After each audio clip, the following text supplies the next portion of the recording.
Question ہے کہ میت کے اصالِ ثواب کے لیے قرآن پڑھ کر اگر دعا کی جائے یہ ثواب میت کو ملے گا اور اس کی مغفرت ہو جائے گی تو کیا یہ ٹھیک ہے؟ اور اسی طرح اگر ہم کسی جگہ پر واٹر کولر وغیرہ لگا دیں میت کے اصالِ ثواب کے لیے تو یہ ثواب اسے ملے گا؟ دیکھیں نبی پاک صلی اللہ علیہ وسلم نے اس حوالے سے ہمیں بتا دیا ہے، حدیث میں آپ کے سامنے اس کا مفہوم پیش کرتی ہوں کہ جب اللہ کا بندہ اس دنیا سے رخصت ہوتا ہے تو اس کا رابطہ اس دنیا سے منقطع ہو جاتا ہے، تمام طرح کے رابطہ، اس کے اعمال کا سلسلہ بھی، اس کے اجر و ثواب کا سلسلہ بھی۔ صرف 3 چیزیں باقی رہتی ہیں، جن میں ایک وہ عمل یا علم کی جو روایت اس نے پیچھے چھوڑی ہو، یا جو صدقہ جاریہ جس میں کہ اچھی تربیت اس نے اولاد کی ہو، نیک صالح اولاد، وہ صدقہ جاریہ ہوتی ہے، وہ اس کو ان چیزوں کا جو ان تینوں چیزوں کا جو ثواب ہے تا قیامت جو ہے وہ اس کو ملتا رہے گا۔ اگر اس نے کوئی صالح اعمال کیے ہیں اس کا ثواب ملے گا، کوئی اس نے علم نافع جو ہے وہ لوگوں کو سکھایا ہے وہ تا قیامت اس کو اس کا ثواب ملے گا، اور اولاد کی اچھی تربیت اس نے اگر کی ہے تو اولاد جو بھی نیکی کرے گی وہ اس کے لیے نافع بنا دی جائے گی، اور وہ بھی اس کو اصالِ ثواب نہیں، اس کو نتیجتاً قیامت کے دن جو قرآن پاک نے ہمیں بیان کر دیا ہے طریقہ کہ قیامت کے دن ان کے درجات کو بلند کر دیا جائے گا، یعنی کہ اگر اولاد اوپر کے درجے میں ہے اور والدین نیچے کے درجے میں تو اس کو وہ جو یہ تعلق ہے وہ یعنی کہ ان کو وہاں وہ درجات بلند کر کے وہاں ان کے اولاد کے پاس لے جا کے کھڑا کر دیا جائے گا۔ بس یہ ہمیں بتایا جاتا ہے جو شریعت میں ہے طریقہ۔ اس کے حوالے سے یہ باقی جو آپ معاملات دیکھتے ہیں کہ جو بدعات جاری کی جاتی ہیں اور اس طرح کی باتیں پھیلائی جاتی ہیں کہ قرآن پاک کو پڑھ کے جو ہے وہ مردے بخشوا لیے اپنے اور ان کی مغفرت ہو جاتی ہے، تو ایسا کوئی بھی بات ہمیں شریعت کے حوالے سے معلوم نہیں ہوتی ہے، بلکہ ابن کثیر نے واقعہ نقل کیا ہے کہ جب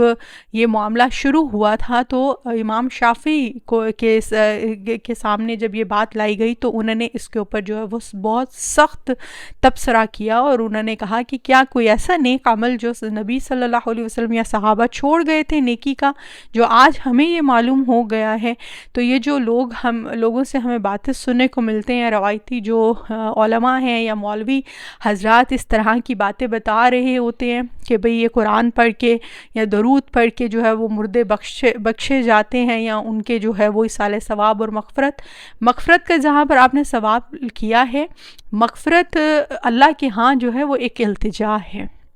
دعا ہے، آپ مغفرت کرتے ہیں، آپ اللہ سے التجا کرتے ہیں کہ ان کے جو گناہ ہیں وہ بخش دیے جائیں اور ان کی مغفرت کر دی جائے، تو یہ آپ اللہ سے دعا جو ہے وہ کرتی رہیں، کبھی بھی کرتی رہیں۔ واٹر کولر کے حوالے سے بھی وہ نیکی جو اولاد خود کرے گی، اولاد اگر نماز ادا کر رہی ہے وہ نافع ہو جائے گی والدین کے لیے، اگر وہ حج کر رہی ہے، اگر وہ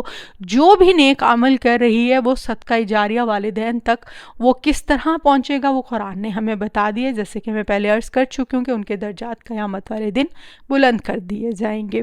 اس کے علاوہ کوئی بھی تھرڈ پرسن کوئی بھی نیکی کرتا ہے، ہاں وہ کتنی بھی محبت رکھنے والا ہو، وہ ان کا رابطہ جو ہے وہ دنیا سے منقطع ہو گیا ہے۔ اسی وجہ سے کہا جاتا ہے کیونکہ یہی وہ مسکنسیپشن ہے جو ہمیں بتائی جاتی ہے، اور پھر جو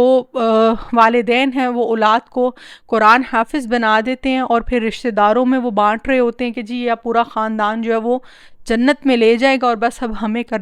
عمل کرنے کی کوئی بھی ضرورت نہیں ہے، تو وہ صرف والدین تک ہے۔ پھوپھی چاچی مامی ہے حافظ قرآن کی تو وہ نہیں لے کر جائے گا اس کو، اور یہ روایت بھی جس سے استدلال کیا جاتا ہے یہ ضعیف روایت ہے، ایسا کوئی عمل ایسی کوئی بات جو ہے وہ ہمیں قرآن و سنت سے نہیں ملتی۔ ہر انسان نے اپنا حساب خود دینا ہے، اور جس طرح سے میں آپ کو سادہ مثال میں اگر یہ سمجھاؤں کہ ایگزامینیشن ہال میں بیٹھ کے ہم جو اپنے ایگزام میں لکھیں گے اسی کا نتیجہ ہمیں ملے گا۔ ہمارے ساتھ ہمارے کلاس فیلو بیٹھی ہوئی کتنی بھی لائک ہوگی، اس کی کتنے بھی اچھے نمبر آ جائیں گے، اور ہم ایک نمبر سے بھی اگر فیل ہو رہے ہوں گے تو اس کے نمبر ہمارے ہاں ٹرانسفر نہیں کیے جائیں گے۔ یہی جو عمل ہے وہ قیامت کے روز بھی ہوگا، جب حساب و کتاب ہوگا۔ اللہ تعالیٰ سے ہمیشہ دعا کرنی چاہیے اللہ تعالیٰ حساب میں جو آسانی فرمائے، کہ کتنا بھی کوئی نیکوکار ہوگا اس کی نیکیاں ہمارے ہاں جو ہیں وہ ٹرانسفر نہیں کی جا سکتی، نہ دنیا میں نہ آخرت میں۔ صرف اور صرف جو اولاد ہے وہ نیک صدقہ جاریہ ہے، ہر انسان نے اپنے اعمال کے مطابق جواب دہ ہونا ہے۔ اور میں امید ہے کہ میں آپ کو اس حوالے سے گائیڈ کر سکی ہوں۔ اگر آپ کا کوئی اور سوال ہو تو آپ کامنٹ باکس میں پوچھ سکتے ہیں۔ جزاک اللہ۔